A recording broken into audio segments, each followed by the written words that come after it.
Hey guys, Melvin here. Welcome to the attic. We're going to be reading a story from the RPG Horror Stories subreddit. This one was posted by user The Feels Warlock. It's about a problem player who goes all in with a single all-encompassing character trait, being as aloof as possible to the rest of the party. Let's check it out. This is less of a horror story and more of an extreme annoyance that's kind of funny in retrospect. Several years ago, I had an RPG group in my hometown that I would play with periodically when I was home from college. Most of the other group were friends from high school, but the DM, Matt, was a few years older than us and invited some people he knew. One of them was Kyle. Kyle was mostly unremarkable when I first met him. The homebrew system campaign had already been going on for several sessions when I joined. He was playing a pretty standard fighter-type character, but he was always trying to use a bow in a melee combat. This is, of course, not the optimal strategy, but he would get mad at us, or usually mad when his attacks would miss, sometimes insinuating Matt had made the system wonky in order to specifically screw with him. Oh well, guy's not a min-maxer. That's probably a good thing. We finish up campaign and start a new one. He tells us his new character is going to be this disgraced drunk priest trying to redeem himself. I think that sounds cool. Session 1 arrives. The party assembles for the heist or whatever the adventure was. Kyle has yet to speak. Kyle, what's your character doing? Probably just at the bar drinking. I have no reason to join the group. We all look at each other confused. He knows that this is a cooperative game, right? I've since encountered this type of player multiple times and have heard about them from other people, but this was my first experience with it. We ignore him for the time being and dick around the starting town for a bit, looking for plot hooks and such. Matt periodically asks Kyle if he's going to join the group, and Kyle just keeps saying he has no reason to. We should have confronted Kyle directly about this, but at the time our philosophy was that this was an in-character issue that needed to be dealt with in character. Combat starts at some point, and Kyle's character joins the fray. Afterwards, we try to engage him, but he says he runs off because he has no reason to speak to us. Now, this is just complete nonsense. We just fought a literal battle together and you don't want to say a single word to us? We decide Kyle's a lost cause and move on with the plot. But Kyle says he's going to just follow the party at a distance. So his character has no reason to speak to us or travel with us, but apparently does have a reason to tail us. There's another combat on the road at some point and he does the exact same thing. Runs in to help with the fight, then runs away the second it's over. This later happens for a third time, but our characters confront him to ask what the fuck he's doing. Well, if you guys are going to force me to join, fine. What? I return to college and regularly talk to my friends in the group. They regale me with stories of similar shit he continues to pull while I'm away. About a year later, I'm back home and Matt wants to return to the first campaign after a time skip. This would put Kyle's fighter as pushing 60 years old. So Kyle wants to make a new character, but wants the fighter to go out in a blaze of glory. Not an unreasonable request in my opinion. Since other people also wanted to make new characters, Matt decides to do a one-shot prequel to set up the time skip, and allow anyone who wants to retire their characters to do so in that session. The general plot was that two factions of angels were in a war that threatened to destroy the world. So we, the heroes, were gathering artifacts and such to actually be able to fight them. The whole session, Kyle's going on about how awesome his death is going to be. We reached a temple that we knew the angels couldn't enter for some reason, which was clearly the end point of the session. As we approach, we are ambushed by cultists and an actual angel, which we knew from experience we had no chance of killing. It's exceedingly obvious to the rest of the table that Kyle's meant to sacrifice himself to stall the angel while we run past to the safe zone. On Kyle's turn, he drops everything and runs for the temple.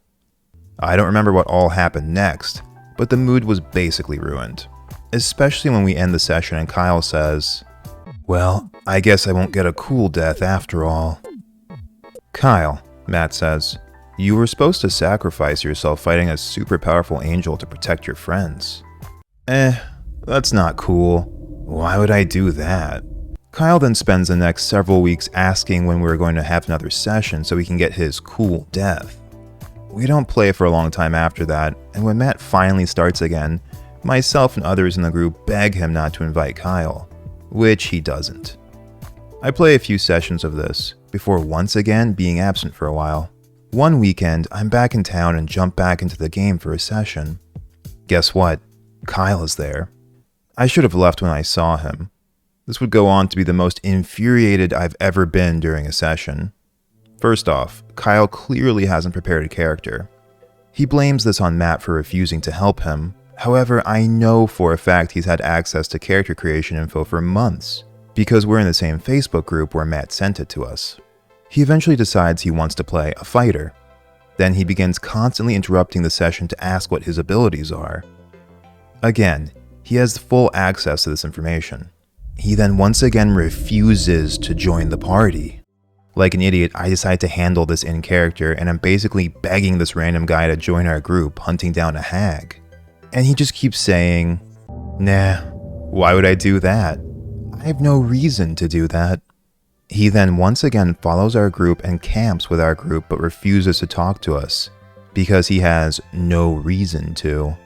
The final straw comes when we finally find the hag we're hunting, and he joins the hag, because he has no reason to help us, but does apparently have a reason to help this lady who he knew was kidnapping children. This was not some sort of plot twist he and Matt cooked up, because Matt was just as confused. We end the session there because it was getting late, and we probably shouldn't have started a combat anyway. I tell Matt if he's going to keep playing with Kyle, then don't bother inviting me. Another year or more goes by. I've been back home permanently after college, playing with Matt fairly regularly, and haven't heard anything from Kyle. I show up to a session one night, and who walks in but Kyle? I shake my head. Whatever. Not like I have anything better to do tonight. We're now playing 5e. Kyle clearly hasn't even thought about looking at a player's handbook. He doesn't have a character prepared. He's once again interrupting the session to ask basic questions. A couple people at the table try to help him in between turns, but he won't even give us the most basic information about what kind of character he wants to play. And once more, he won't join the party. Matt says, "Okay, Kyle, the party is leaving town."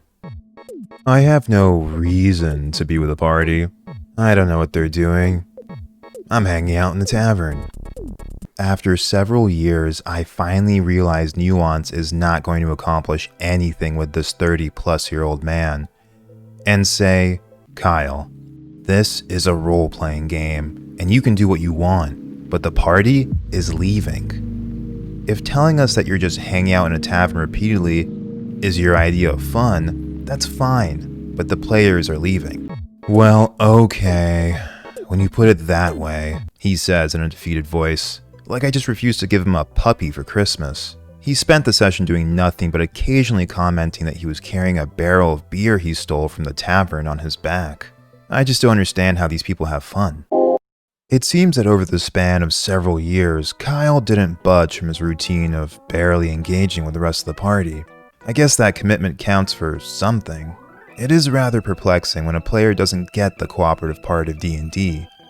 You figure that'd be one of the first things you'd pick up about the game, not to mention after playing with the same group over the years. That's not to say you can't do different things and try a variety of approaches. That's one of the best things about role-playing games after all. But understanding what others at the table want from the experience is vital to the overall enjoyment. From what I gathered in the story, Matt seems like a caring DM. He gave Kyle several opportunities to do some cool things with the group, like the angel sacrifice he planned out. You can clearly see in this example how even a DM's best laid plans can come to a screeching halt when a player just doesn't want to play ball. I don't know if Kyle was being uncooperative on purpose, wasn't picking up on the social nuances, or had some very particular plans in mind, but as the story shows, it wasn't working out with the rest of the party. Like most things with the human interaction, communication is important, because at its core, D&D, and other role-playing games for that matter, is about group storytelling. Alright everyone, that's it for tonight. Thank you for joining me here in the attic. Please give the video a like if you enjoyed it, and subscribe if you'd like to see more. Take care of yourselves out there. This is Melvin, in the attic, signing out.